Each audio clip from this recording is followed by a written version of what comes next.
এই যে আমরা হুজুর ওয়াজ করতেছি, আমরা একদিন চলে যাবো।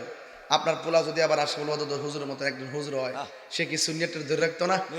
তাহলে এই জন্য মাদ্রাসা দরকার আছে না? মামা জীবন দিব 20,000 টাকা সরকার মার হাবা। আল্লাহ আপনি কবুল করেন, আমিন কটা গেলে এই তো 20 পাইলেছে, আগে 2,30,000 না। এটা তোলা আমার লাগে কোনো ব্যাপার হয় না যদি আপনারা দেন। এটা তোলা আমার লাগে কোনো ব্যাপার হয় না যদি আপনারা দেন। এখন আর একটা লোক দিবেন, হুজুর আমি 20,000 টাকা দিব, একবার পাগল পাগল ওই জীবনের মতো পাগল, যে আব্বা আম্মার লেগে পাগল, আমি 20,000 টাকা দিয়ে দিব। একটা লোক আসেনি দিবেন আব্বা আম্মা রুহের মাগফিরাতের জন্য 20,000। হাজার হাজার লোক টাকায় রয়েছে বাজান। আমরা বাঙালি একটু চালাক দিক কেন আমি কালেকশনটা শুরুতে শুরু করছি, কারণ ওয়াজের পরে গইলে ওইটা দূর মার সংসার করতে করতে বুঝতে বুঝতে এই পর্যন্ত আইছে। এরপরে আরেকজন দেন 20,000 টাকা, আর একজন দিবেন 20,000। কে দিবেন মাদ্রাসায় 20,000? আসেনি কেউ বাজান? একটা লোক 20,000 বাজান কো না, এর হাত তুলছে না, মাথা চুল হাত যেতেছে। পরে পরে পরে 5,000 পরে।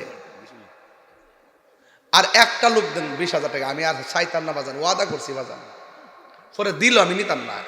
একটা লোক 20,000 টাকা দিন, আমার মনটা শান্তি বাজান। স্টিজ থেকে পাইছি 20,000। একটা প্রবাসী আসেননি, টেহাটোয়া কামান। একটা ব্যবসায়ী ছিলেন সিলেট থেকে, লোকটা করি বেকারির মালিক।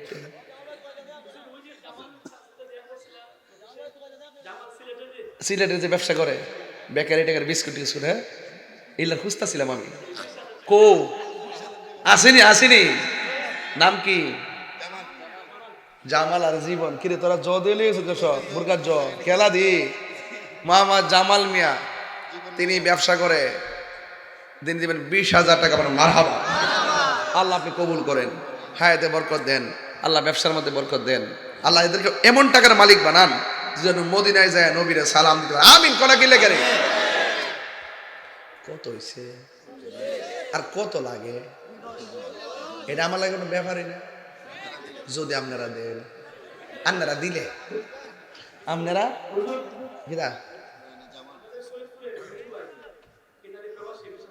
আরে আমি ওয়াদা করলাম রে, তাই না বিদেশ থেকে আসে তো আমি কইছি মাহফিল থেকে নিতাম না। আমি কিন্তু কইছি বিদেশ থেকে নিতাম না, একটা ফাঁক ফুক আছে না। ও আচ্ছা ঠিক আছে। মোহাম্মদ মিটু ভাই বিদেশ থাকে, কোন দেশে? ইটালি। তিনি দিবেন 20,000 টাকা।